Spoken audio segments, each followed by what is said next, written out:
일반 대중에게는 잘 알려지지 않았지만 풍사는 1990년대 중반부터 대국령 탄약 생산 공정을 완전히 재정립하면서 극적으로 생산 라인 안정화에 성공한 비하인드 스토리가 있습니다. 당시 풍사는 고성능 화약과 금속 재질의 균일도를 동시에 높이는 특수 공정을 도입했는데, 이는 제조 도중 예기치 않게 발생하는 금속 변형 문제를 극복하기 위한 2단계 고온 단조 냉각 공정이 핵심 기술이었습니다. 이 기술을 확보하기 전까지 풍산 내부에서는 크고 작은 폭발 사고 위험성과 대규모 투자 부담으로 인해 엄청난 논쟁이 벌어졌다고 전해집니다. 그러나 끝내 고비를 넘긴 풍사는 이 혁신적 공정으로 생산성을 끌어올림과 동시에 불량률을 획기적으로 낮추었습니다. 이 비화는 최근까지도 외부에 거의 공개되지 않았으며, 바로 이 핵심 노하우가 지금 풍산이 국제적으로 주목받는 기술력을 갖게 된 배경이 된 것입니다. 오늘의 이야기는 폴란드가 155mm 자주포 포탄의 대량 생산 체제를 갖추기 위해 대규모 투자를 실행하고 있다는 소식에서부터 시작됩니다. 그리고 그 중심에 대한민국의 풍산이 방산업계에서 상당히 중요한 파트너로 부상하고 있습니다. 그동안 방산 시장에서는 첨단의 레이더나 미사일 같은 최신의 장비를 개발하는 업체에 대한 비중이 상당했는데요. 하지만 우크라이나 전쟁이 장기화됨에 따라 탄약 수요가 폭증하고 동시에 러시아의 포병 전력이 재정비되고 있다는 긴박한 현 상황에서 유럽을 포함한 전 세계에서 탄약의 품귀 현상이 일어나면서 포탄과 탄약 업체가 각광받기 시작했습니다. 그런데 이번에는 폴란드가 걸기에 대규모 포탄 생산 프로젝트를 추진한다는 소식이 알려지면서 대한민국의 풍산이 다시 한번 세계 방산 시장에서 이목을 집중시키고 있습니다.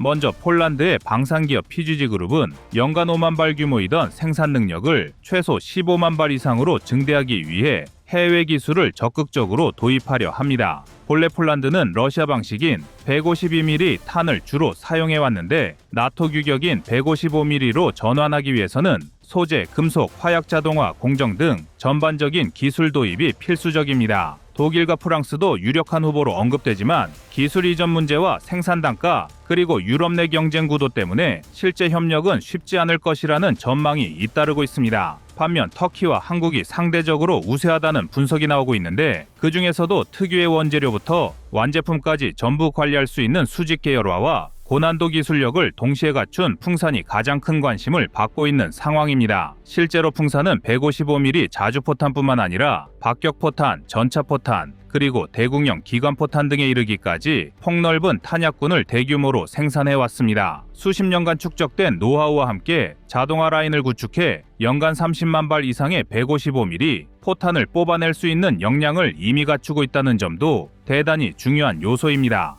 더욱이 고성능 화약부터 탄체에 이르기까지 전부 자체 생산이 가능하다는 점이 폴란드가 원하는 패키지 솔루션에 부합하고 있습니다. 이번 폴란드 탄약 대규모 투자 사업에서 풍산이 선정된다면 최소 수십 년간 안정적인 매출을 보장받을 것이란 분석이 지배적입니다. 이와 함께 기업 가치도 상당히 오를 텐데요. 현재 폴란드 정부는 나토의 동부전선 최전선에 위치해 러시아 위협에 대한 방파제 역할을 수행해야 한다는 압박을 꾸준히 받고 있습니다. 그것이 K9 자주포를 비롯한 한국산 무기를 공격적으로 도입하는 이유이기도 합니다. 폴란드는 이미 우크라이나의 자국의 155mm 자주포인 크랩을 지원했지만 생산 공정과 비용 문제가 얽혀 큰 성과를 내지 못했습니다. 이 때문에 추가 도입이 확정된 K9 자주포와 맞물려 향후 1000만 발 이상의 포탄 비축 계획을 현실화하기 위해서 저렴하고 대량 생산 체제를 갖춘 풍산과의 협력이 필수적이라는 평이 많습니다. 그런 한국의 경쟁 상대인 터키 MKE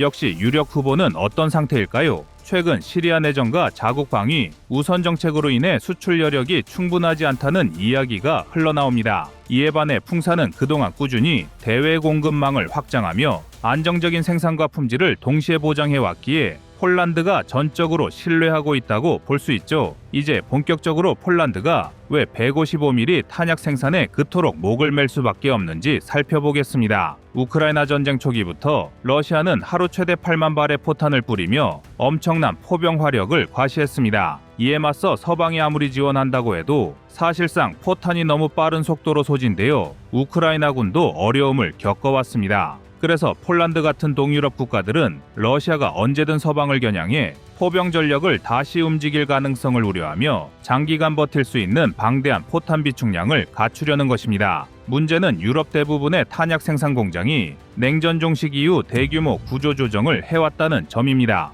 러시아처럼 전시 경제로 전환해 하루아침에 생산 라인을 늘릴 수 있는 환경이 아니었다는 것이죠. 독일과 프랑스가 우크라이나에 탄약을 지원하기 위해 생산 능력을 회복하려 해도 이미 축소된 인프라와 인력 문제로 금세 늘릴 수가 없습니다. 반면 한국은 북한과 휴전 상태로 오랜 시간 대량 탄약 생산 체제를 유지해 왔기에 갑작스러운 대규모 주문에도 비교적 빠르게 대응이 가능합니다. 특히 풍산은 보유하고 있는 수직 계열화 기술을 바탕으로 화약과 탄피를 안정적으로 생산할 수 있는 체계가 이미 완비되어 있습니다. 일부 국가는 폭약을 수입해와야 하고 또 다른 곳은 탄피를 만들 수 있지만 화약은 못 만드는 식으로 파편화되어 있어 통합적 대응이 곤란합니다. 하지만 풍산은 한국군에 납품하며 쌓아 올린 경험이 있어 초도 생산부터 일정 물량까지 단시간에 공급이 가능하다는 점이 큽니다. 폴란드는 이런 장점을 적극적으로 활용해 이 3년 안에 대규모 비축 물량을 확보하고 싶어 합니다. 그리고 독일, 프랑스 등의 업체와 달리 한국 측과의 협력이 성공적으로 이루어지면 유럽 시장 전체에 대한 기술 경쟁력도 크게 끌어올릴 수 있습니다.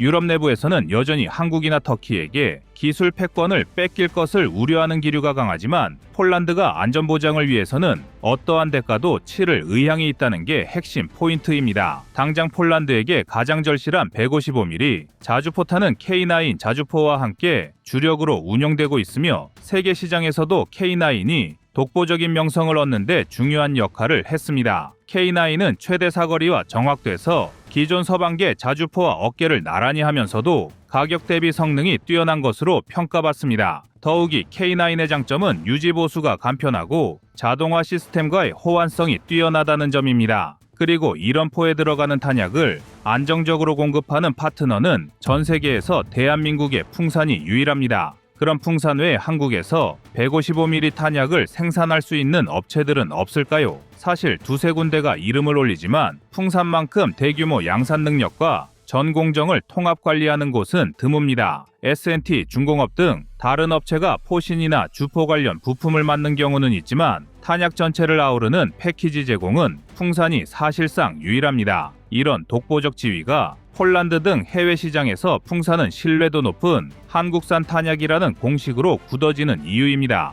또 한 가지 주목할 점은 풍산이 단순히 포탄만 공급하는 것이 아니라 미래지향적인 스마트 탄약 분야에도 손을 뻗고 있다는 것입니다. 폴란드가 당장 전면전을 대비하며 단순화된 고폭탄 위주로 구매하겠지만 추후 정밀 유도 기능을 갖춘 탄약이나 관격 파괴력을 극대화하는 특수탄 도입을 원할 가능성도 있습니다. 풍산은 이 분야에서도 초기 연구부터 참여해왔기에 폴란드와의 장기 파트너십에서 추가 사업 기회가 얼마든지 생길 수 있다는 전망이 나오고 있습니다. 여기서 또 하나의 관전 포인트는 폴란드가 한국과 함께 진행 중인 K2 흑표전차 라이선스 생산 사업과도 일정 부분 연계가 가능하다는 점입니다. 이미 폴란드는 흑표전차 도입을 통해 차체 기술, 파워팩 등 다방면에서 한국의 노하우를 전수받고 있으며 장기적으로는 자체 생산 능력을 극대화하고자 합니다. 마찬가지로 탄약 분야에서도 유사한 협력 구조를 만들어 궁극적으로 유럽 대륙의 안정적인 공급원으로 도약하려는 목표가 있습니다. 그리고 그 가교 역할을 풍산이 맡을 수 있다는 게 전문가들의 의견입니다. 이제 결론적으로 폴란드의 155mm 포탄 생산 확대는 단순히 생산량만 올리면 된다는 차원을 훨씬 넘어섭니다. 러시아의 위협에 대응해야 한다는 안보적 필요와 유럽 시장에서 새로운 경쟁력을 확보하려는 경제기술적 포석이 모두 얽혀있기 때문입니다. 현재 독일이나 프랑스가 기술 이전에 난색을 보이거나 가격적인 면에서 협조적이지 않은 상황에서 폴란드가 선택할 수 있는 최적의 파트너가 바로 한국 풍산일 가능성이 높아졌습니다. 우크라이나 사태로 인해 전 세계 탄약 시장이 폭등하고 있는 지금 풍산이 가진 포탄 수직 계열화 기술력과 자동화 라인, 그리고 오랜 실전 납품 경험은 더욱 각광받고 있습니다. 이미 한국과 폴란드는 K9 자주포, K2 흑표전차, 그리고 차세대 무기 시스템 관련 협력을 이어가며 강력한 방산 파트너십을 구축하고 있습니다. 여기에 탄약 부문까지 가세한다면 양국은 단숨에 동북아와 동유럽을 잇는 강력한 방산 교역 축을 형성하게 됩니다. 풍산이 이번 폴란드 탄약 사업을 통해 얻을 수 있는 것 역시 엄청납니다. 수십 년 이상 안정적인 수출 시장과 장기 유지 보수 계약, 추가적인 기술 고도화 과정에서 폴란드뿐 나토 계열의 피드백을 직접 얻을 수 있기 때문입니다. 또한 이러한 성과는 한국 방산 산업 전체의 이미지를 드높이는 효과도 가져다 줄 것입니다. 그동안 국내 기업들이 세계 무대에서 부품 조달이나 라이선스 생산 정도에 그쳤다면 이제는 전 부문을 아우르는 토털 솔루션 공급자로 올라설 수 있게 된다는 이야기입니다. 결국 폴란드가 야심차게 추진 중인 이 프로젝트는 우크라이나 러시아 전쟁이 불러온 지정학적 변화와 맞물려 세계 무대에서 한국산 무기의 위상을 드높일 절호의 기회가 될 전망입니다. 이미 K9 자주포의 성공 신화가 여러 나라로 번지고 있고 K2 전차 역시 성능을 인정받으면서 명성의 날개를 달고 있습니다. 이제 다음 타자는 대한민국의 탄약 사업이라고 볼 수 있습니다.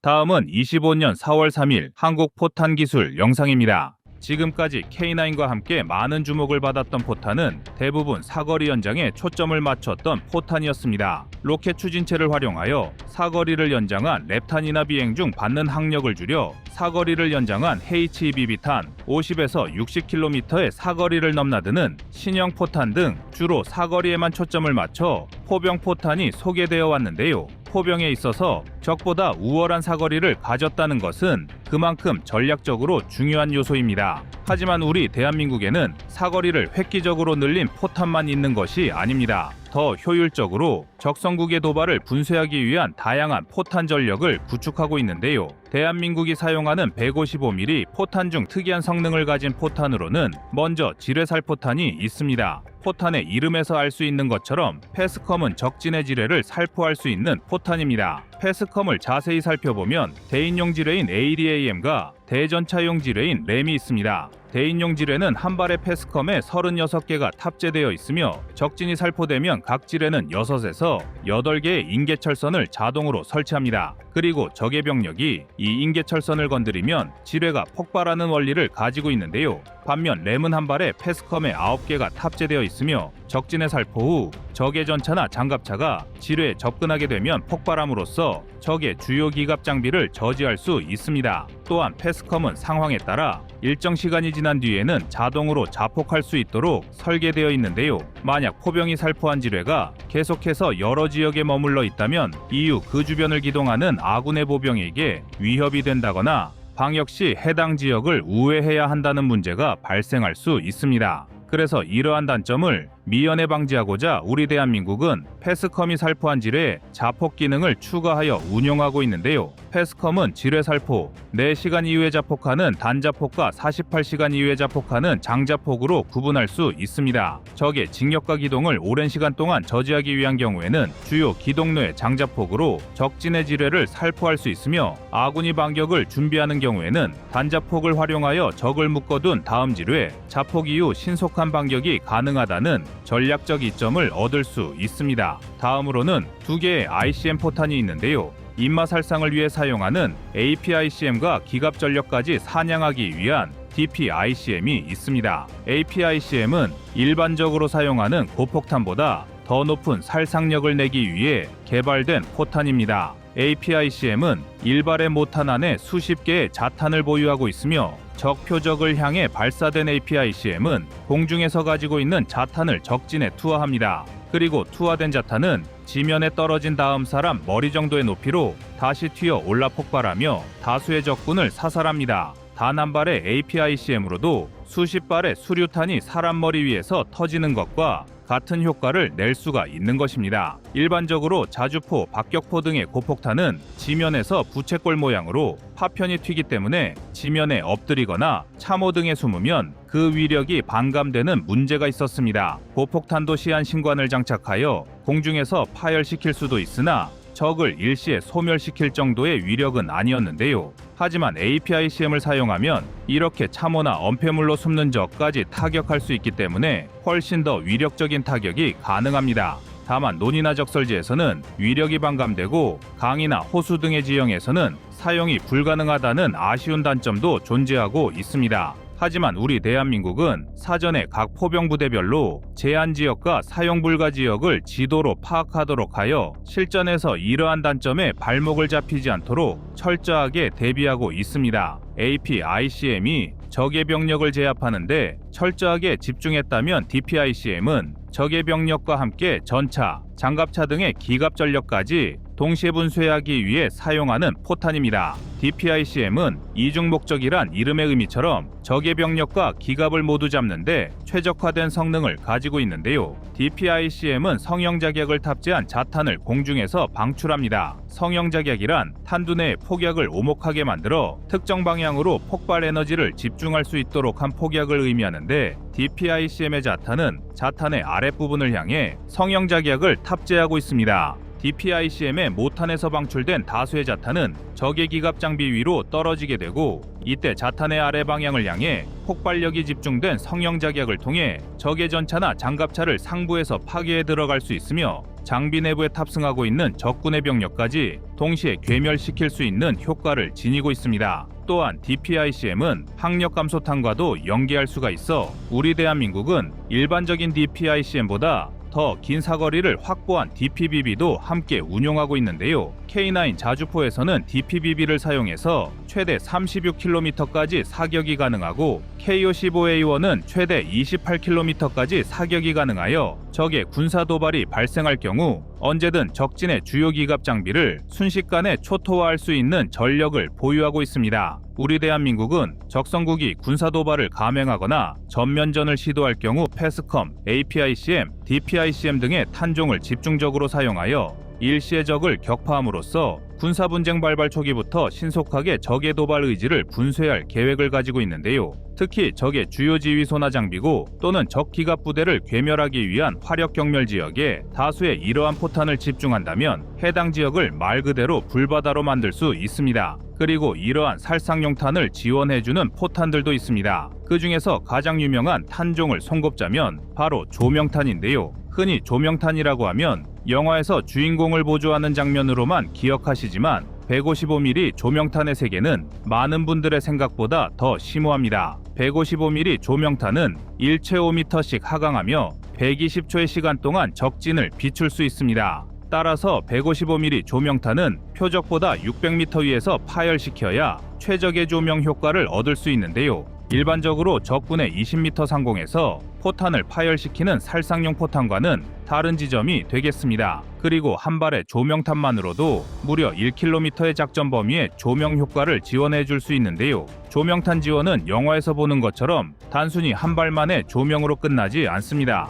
우리 대한민국은 조명탄의 낙하 속도를 계산하여 끊임없이 작전 지역을 비춰줄 수 있도록 사격하는 계속 조명과 최적의 조명 지원 상태에서 적진의 살상용 포탄을 발사하는 협조 조명 등 다양한 조명탄 사격 방법을 구축하고 있습니다. 특히 협조 조명은 포병의 작전에서도 굉장히 쉽지 않은 사격인데요. 포대의 기준을 맡고 있는 기준포는 조명탄 발사와 살상용 포탄의 발사를 동시에 준비해야 하기 때문에 병력의 임무 숙달이 완벽하지 않다면 결코 쉽게 구사할 수 있는 사격은 아닙니다. 하지만 세계 최고의 포병을 자랑하는 우리 대한민국은 언제든 이러한 사격 임무를 수행하는데 차질 없는 준비 태세를 구축하고 있습니다. 하천이나 수로를 통해 적의 침입이 언제든 발생할 수 있는 대한민국의 지정학적 특성상 조명탄과 살상용 포탄을 유기적으로 사격할 수 있어야 하기 때문에 조명탄의 전략적 중요성은 그 어떤 포병 포탄에 뒤지지 않다고 할 수 있는데요. 여기에 더해 대한민국 포병이 운용하는 관측 포탄이 있습니다. 관측반이 해왔던 임무 수행을 보다 효율적으로 운용하기 위해